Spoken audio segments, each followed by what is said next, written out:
ससुराल का छलावा। ये कहानी है कानपुर शहर की, जहां नीना देवी अपने पति गंगाराम के साथ रहा करती थी। उसका बेटा मोहन एक कॉर्पोरेट ऑफिस में काम करता था, बेटी काजल कॉलेज में पढ़ाई कर रही थी और बहू शीतल हाउसवाइफ थी। मेरी ज़ोहरा जबी तुझे मालूम नहीं, तू अभी तक है हंसी और मैं जवान। ओहो, क्या अभी आपको शर्म नहीं आती बिल्कुल? अरे शर्म किस बात की, मैं क्या नंगा होके नाच रहा हूँ जो मुझे शर्म आएगी? अपनी पत्नी के लिए गाना गाना कौन सी गंदी बात है? और नहीं तो क्या, पापा सही कह रहे हैं। अरे चुप रह तू, तेरी तो पूरी जनरेशन बेशर्म है। क्या मम्मी, आप भी कौन से जमाने में जी रहे हो? आपको तो खुश होना चाहिए कि आपको इतना रोमांटिक पति मिला है जो इस उम्र में भी आपके लिए गाने गा रहा है। इस उम्र में मतलब? तो क्या मुझे बूढ़ा कहना चाह रही है? चल बहू, हम लोग किचन में चलकर खाने की तैयारी करते हैं। ये लोग ना पागल हो गए। जी मम्मी जी। रुको, जाने से पहले मेरी एक बात सुन लो। कल संडे है तो मेरी छुट्टी है, इसलिए मैं सोच रहा था कि हम लोग कहीं पिकनिक पर चलते हैं। अरे वाह, ये तो बहुत अच्छा आइडिया है। हाँ, मजा आएगा। वो लोग कल की पिकनिक के लिए बहुत एक्साइटेड हो गए थे, लेकिन तभी नीना देवी का फोन बजा। हेलो। अरे हाँ मेरी बहन, कैसी है तू? अच्छा, मैं भी ठीक हूँ। क्या सच में? अरे वाह, चल ठीक है, मुझे इंतजार रहेगा। इतनी सी बात करके नीना ने फोन रख दिया। सब उसकी शक्ल देखने लगे। क्या हुआ, कुछ बताओगी? हाँ, क्यों नहीं। मेरी चचेरी बहन है ना चांदनी, वो आ रही है कल रुकने। अरे यार। क्या हुआ मतलब? अभी हमने पिकनिक का प्लान बनाया और छोड़ो। अरे फिर कभी चलेंगे, अभी एक दिन की उसकी खातिरदारी कर ले। अतिथि देवो भव। हाँ, तुम्हारे अतिथि तो देव ही होते हैं, हमारे वाले राक्षस होते हैं। सब लोग हंस पड़े।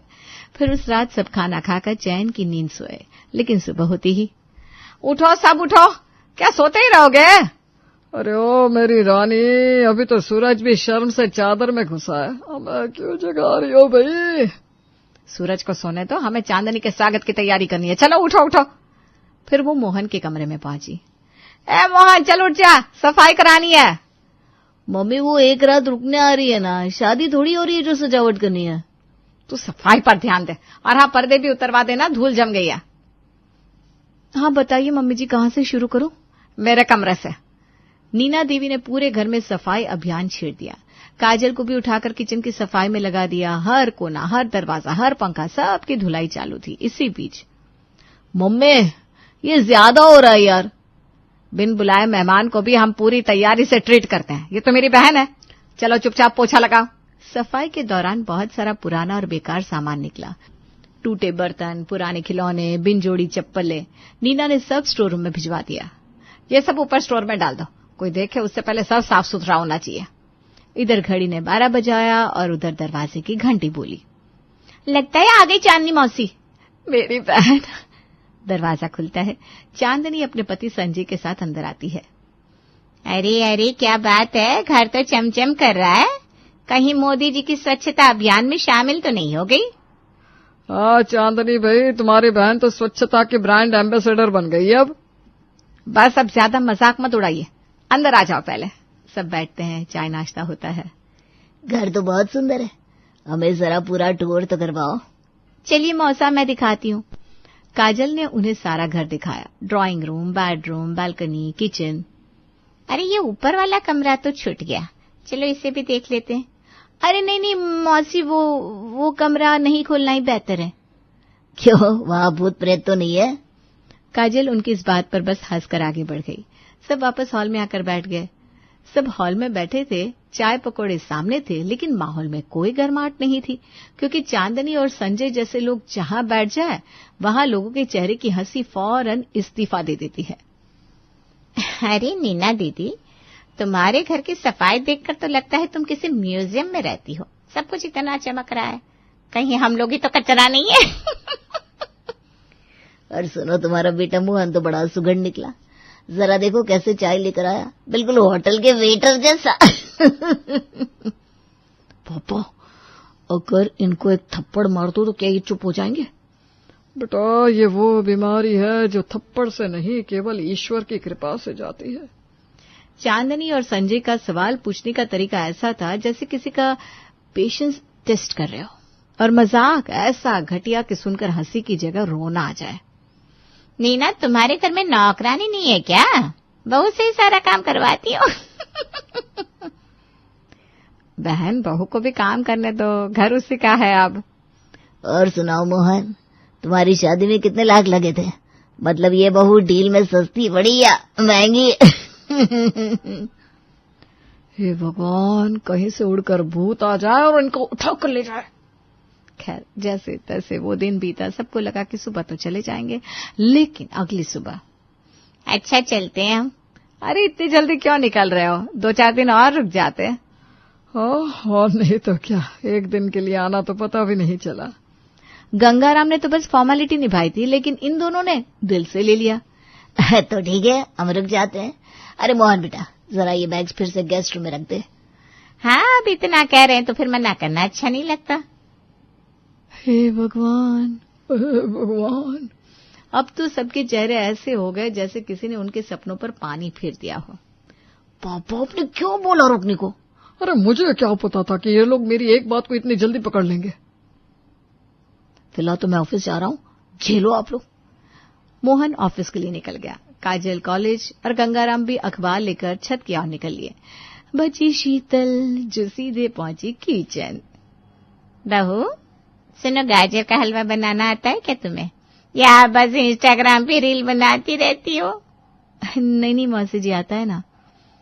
और मांस खाती हो? मतलब मीट वाले घर से हो या घास फूस वाले? नहीं, हम प्योर वेज है।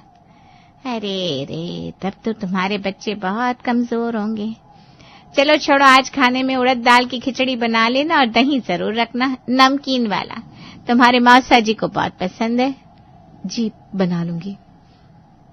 अब चांदनी चली अपनी बहन नीना के पास, जहां पहले से ही संजय बैठा था और चाय में बिस्किट डुबोते डुबोते घर की संपत्ति डुबोने की तैयारी कर रहा था। नीना, तुम्हारा घर कितना बड़ा है? सोचो बेच दो तो कितना पैसा मिलेगा। और तुम्हारे पास कितनी साड़ियां हैं दीदी? गिनती की है या अभी भी गिन रही हो? काजल की शादी कब कर रही हो? कहीं कोई गोरा चिट्टा एनआरआई दिखाए क्या? हे भगवान, मेरा सर फट रहा है, मैं दवाई लेकर आती हूँ। नीना सर पकड़े कमरे में चली गई और दरवाजा बंद कर लिया, क्योंकि कुछ मेहमानों का इलाज सिर्फ नींद और दूरी होती है। नीना के जाते ही संजय और चांदनी जैसे खुलकर फैल गए। अब उनका अगला निशाना बने बेचारे गंगाराम। वो दोनों सीधा उनके पास पहुंच गए और सवालों की बारिश शुरू कर दी। तो गंगाराम भैया, क्या रिटायरमेंट के बाद पूरा टाइम नींबू के पेड़ के नीचे ध्यान करते हुए बिताते हैं, या फिर किसी पुराने रेडियो को ठीक करने में? अरे नहीं, मुझे अभी राम खिलावन से बहुत जरूरी बात करनी है, मैं अभी आया। गंगाराम तुरंत ही बहाना बना के निकल गए, जैसे कोई चोर सीधा पुलिस थाने के सामने से भाग जाए।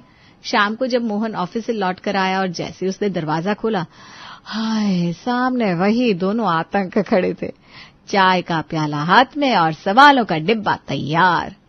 अरे हमारे दामाद जी, बताइए ऑफिस में कितना कमाते हैं? बोनस भी मिला या सिर्फ बॉस की डांट? और प्रमोशन मिला या सिर्फ पेंट का रंग बदला? प्लीज, बहुत थका हूं मैं, अभी नहीं, बाद में बात करते हैं। अरे वाह, थक गए? क्या गाड़ी चला रहे थे या खेत जोत रहे थे? हाँ, ऑफिस में तो सिर्फ कुर्सी तोड़ने का काम होता है, उसमें भी थक गए। मोहन का चेहरा लाल हो गया। उसने एक शब्द भी नहीं कहा और चुपचाप तौलिया उठाकर बाथरूम की तरफ निकल गया। और हाँ, नहाने के बाद कोई डीओ लगाना मत भूलना, तुम्हारा पसीना तो जैसे भूत भगाने लायक है। इतने में नीना की पड़ोसन पार्वती आ पहुंची। दरवाजा खुलते ही उसकी नजर उन दोनों पर पड़ी जो अब भी सोफे पर पसरे हुए थे। नीना, ये कौन है? आजकल बड़ी चहल पहल है तुम्हारे घर में। अरे मेरी चचेरी बहन है चांदनी, और ये उसके पति संजय जी हैं। इतना सुनते ही दोनों उछलकर खड़े हो गए, जैसे कोई टीवी इंटरव्यू देने आए हो। ओह, तो आप ही हैं मिस पार्वती, बहुत सुना है आपके बारे में। वैसे ये बताइए, आपके पति तो देर से आते हैं, कुछ गड़बड़ तो नहीं? और वो जो आपकी बहन 2 दिन पहले आई थी, वो तो अचानक चली गई, कुछ हुआ क्या? माफ कीजिए, पर आप लोग बहुत ही पर्सनल सवाल पूछ रहे हैं। अरे वाह, अब तो ऐसे मुंह बना रही है जैसे हमने कोई सीक्रेट मिशन का पासवर्ड पूछ लिया। कहीं ऐसा तो नहीं कि आपके घर में कोई राज है जो आप हमें बताना नहीं चाहती? देखिए, बहुत हुआ, आप लोग बहुत बदतमीज हैं। पार्वती गुस्से में दरवाजा पटक कर चली गई। नीना और शीतल ने बड़ी मुश्किल से मामला संभाला, लेकिन संजय और चांदनी का आतंक जारी रहा। कभी चाय बनवाते तो कभी कॉफी चाहिए होती थी, कभी कहते खाना फीका है, कभी बोलते नमक ज्यादा है। पूरे घर के नौकर भी हाँफने लगे थे। और इस सब के बाद मजा नहीं आ रहा है। अब वो वाली बात नहीं रही खाने में। ऐसे ही एक हफ्ता बीत गया। सबकी हालत खराब हो गई, लेकिन वो जाने का नाम नहीं ले रहे थे। फिर एक शाम सब लोग टीवी पर हॉरर मूवी देख रहे थे तो वो दोनों काफी डर रहे थे। ये देखकर मोहन की आंखों में शरारत चमक उठी। अगर इन्हें भगाना है तो डराना पड़ेगा, और ऐसा डर कि आत्मा भी कम कपा जाए। मैं भी यही सोच रही थी। माना मेरी बहन है, लेकिन अब ये बहनपना बर्दाश्त से बाहर हो गया है। हाँ, ये लोग तो जैसे आतंकवादी मेहमान हैं। ऑपरेशन भगाओ शुरू करना चाहिए। हम सब मिलकर प्लान बनाएंगे और ऐसा डराएंगे कि अगली ट्रेन पकड़कर सीधा गांव भाग जाए। मोहन, अब ये काम तुम्हारे ऊपर है। डर का डिपार्टमेंट भाई अब तुम ही संभालो।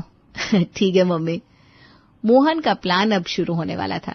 जैसे ही रात का अंधेरा गहराया, घर की लाइटें धीमी होने लगी और माहौल कुछ अजीब सा हो गया। तभी अचानक ऊपर वाले माले से जोर की चीख सुनाई दी। वो आ गया, वो बाहर आ गया, वो बाहर आ गया। सारे घर वाले चौंक कर उठ खड़े हुए। मोहन और नीना जैसे बड़ी मुश्किल से हंसी रोक रहे थे। अरे कौन आ गया? तेरा बॉयफ्रेंड या फिर कोई पुराना आशिक? चलो दीदी, हिम्मत से काम लो। नहीं नहीं नहीं, वो छलावा, वो बाहर आ गया है। छलावा? लेकिन कैसे? दरवाजा तो बंद था। कौन सा दरवाजा यार? मुझे तो किसी ने कुछ बताया ही नहीं। याद है जब मैंने आपको होम टूर देते हुए एक कमरा नहीं खोलने को कहा था? वही कमरा, उसमें वो बंद था, किसी ने उसे खोल दिया, बाहर घूम रहा है। लगता है इसका दिमाग घूम गया, इसे पागल खाने ले जाना पड़ेगा। तभी मोहन ने जेब से मोबाइल निकाला और एक डरावनी गुर्राती हुई आवाज बजा दी। पूरा हॉल जैसे थर्रा उठा। सबके चेहरे पर डर की लहर दौड़ गई। तुम लोग यहीं रुको, मैं जाकर छत का दरवाजा बंद करके आता हूँ। सभी ने उन्हें रोकने की कोशिश की, लेकिन गंगाराम बहादुरी दिखाते हुए ऊपर चले गए। कुछ देर बाद वे दौड़ते हुए नीचे आए। मुंह पर थोड़ा सा खून जैसा कुछ पोत रखा था। उसने मुझ पर हमला कर दिया। मैं तो बस किसी तरह जान बचा कर आया हूँ, पर फिलहाल दरवाजा बंद कर दिया है। अब पंडित जी को बुलाना पड़ेगा। चलो अभी जाकर सब सो जाओ। चलो चलो। सब लोग अपने अपने कमरे में चले गए, लेकिन प्लान अभी खत्म नहीं हुआ था। अभी बारी थी अगले झटके की। आधी रात को मोहन दबे पांव चांदनी और संजय के कमरे के पास पहुंचा और जोर जोर से दरवाजा पीटने लगा। कौन है? चांदनी डरते डरते बाहर आई, लेकिन वहां कोई नहीं था। उसने आवाज लगाई और पूरे घर को जगा दिया। अरे क्यों चीख रही हो? हम सब तो अपने अपने कमरे में थे। कहीं वो छला हुआ आपके कमरे तक तो नहीं आया? मुझे लगता है तुम में से ही कोई मजाक कर रहा है ना। अरे हमारी जान निकली जा रही है, हम क्यों मरे मरे घूमेंगे आधी रात को? चलो वापस जाओ और अब दरवाजा ना खोलना सुबह तक। रात किसी तरह बीती। अगले दिन सुबह सुबह संजय किचन में पहुंचा। शीतल, एक कप चाय बना दो, बड़ी थकान हो रही है। अभी लाती हूँ, आप हॉल में बैठिए। जैसे ही संजय हॉल में पहुंचा, शीतल चुपचाप घर से बाहर निकल गई। जरा देर बाद किचन से मोहन ने शीतल की आवाज मोबाइल में प्ले करी। मौसा जी, चाय तैयार है, जरा आइए तो। संजय हड़बड़ाते हुए वापस किचन में पहुंचा, लेकिन वहां कोई नहीं था। शीतल, कहाँ हो? मैं तो बाहर थी मौसा जी, क्या हुआ? हाँ? संजय ठिठक गया। उसकी आंखें अब फर्श की ओर थी। वहां खून से बने पैरों के निशान थे, जो निशान मोहन ने ही बनाए थे। हे निशान, और तो तुम तो बाहर थी। हे भगवान, इसका मतलब छलवा यहाँ आया था मेरे रूप में। संजय का चेहरा सफेद पड़ गया और अब पहली बार उसे वाकई डर लगने लगा था। अब अगली रात आती है। घर वालों ने उन्हें डराने के लिए फिर से एक नई योजना बनाई थी, लेकिन इस बार कहानी में ट्विस्ट था चांदनी और संजय, जो अब तक डरते आए थे। उनकी सारी बातें सुन लेते हैं। ये देखो, इनकी पूरी फिल्म चल रही है और हम बेचारे इंटरवल में डर रहे थे। अब हमारा शो शुरू होगा, डर का असली रिटर्न। अगली रात मिशन बदला की शुरुआत हुई। पहला निशाना बनी शीतल। शीतल किचन में अकेले दूध गर्म कर रही थी। अचानक पीछे से बर्तन गिरने की जोरदार आवाज हुई। कौन है वहां? गैस अपने आप बंद हो गई और एक अजीब सी आवाज आई। शीतल, अब तेरी बारी है। मैं घबराकर भागती हुई शीतल मोहन से टकरा गई। अरे तू कहाँ भाग रही है? किचन में कोई मेरा नाम लेकर बुला रहा था। अरे शायद दूध की भाप से तेरा दिमाग उबल गया है। अब बारी थी मोहन की। रात 2 बजे वो बाथरूम गया। बाथरूम का दरवाजा खोलते ही सामने लिखा था, अब तेरी बारी है। अबे ये किसने लिखा? पीछे से हवा चली और दरवाजा अपने आप बंद हो गया। अंदर से आवाज आई, मोहन भाग मत, अब तुझे डरना होगा। मम्मी बचा ले, ये तो रियल भूत लग रहा है। अब तक घर वालों की हवा टाइट हो चुकी थी, लेकिन नीना तो सोच भी नहीं सकती थी कि उसका नंबर भी आने वाला है। नीना मंदिर के पास से गुजरी ही थी कि घंटी अपने आप बजने लगी। दिया बुझ गया और आईने पर लाल रंग में लिखा था, नीना तेरे लिए खास तोहफा है। हे भगवान, ये तो भूत है। तीनों एक साथ लिविंग रूम में इकट्ठा हो गए। ये सब क्या हो रहा है यार? हमने तो सिर्फ एक्टिंग की थी, ये असली भूत कहाँ से आ गया? कहीं सच में घर में कोई आत्मा तो नहीं है? अब करे क्या? तांत्रिक को बुलाए क्या? तभी पीछे से एक डरावनी हंसी गूंजी। सभी ने मुड़कर देखा। चांदनी और संजय खड़े थे, सिर पर चादर, बाल बिखरे और चेहरे पर मुस्कान। थाली होनी चाहिए ऐसे डरपोक कलाकारों के लिए। तुमने जो डर दिखाया हमने वही वापस दे दिया। मतलब ये सब आप लोग कर रहे थे? अरे हमें ही हमारे डर से डरा दिया। कमाल कर दिया, मेरी तो चप्पल भी डर के मारे उल्टी हो गई। डोंट वरी, हम कल चले जाएंगे। ठीक है। अगले दिन उनका जाने का दिन था, लेकिन जाते जाते उन्होंने एक और धमाका करने की सोची। शाम को सब लोग बैठकर चाय पी रहे थे, तभी लाइट चली गई। एक आवाज आई, अब आखिरी विदाई है। दरवाजा जोर से धड़का, चाय गिर गई, कप टूट गए और सामने आई चांदनी, लाल साड़ी में, बाल बिखरे, आंखों में लाल लेंस और संजय भूत बनकर उसके पीछे खड़ा। अब तुम सबकी बारी है। डर हमेशा के लिए तुम्हारे साथ रहेगा। अब तो सच में आत्मा है। तभी लाइट आई और दोनों ठहाका मार के हुए हंसने लगे। सरप्राइज! लेकिन तुम सबकी एक्टिंग भी जबरदस्त थी। ऑस्कर भेजे क्या? अरे तुम लोग तो बाप निकले, डर में भी और बदले में भी। अब तो सच में लग रहा है कि ये घर हम सबका हॉन्टेड हाउस बन गया है। सभी ठहाका लगाकर हंसने लगे। चांदनी और संजय अपना सामान लेकर निकल पड़े, लेकिन जाते जाते कह गए, डर का असली मजा तो तब है जब डराने वाला खुद डर कर भाग जाए। और अगली बार कोई प्लान करना तो पहले ये देख लेना कहीं कोई तुम्हारी बातें ना सुन रहा हो। और फिर दोनों हंसते हुए निकल गए, लेकिन पीछे छोड़ गए ढेर सारी हंसी और थोड़ी बहुत घबराहट।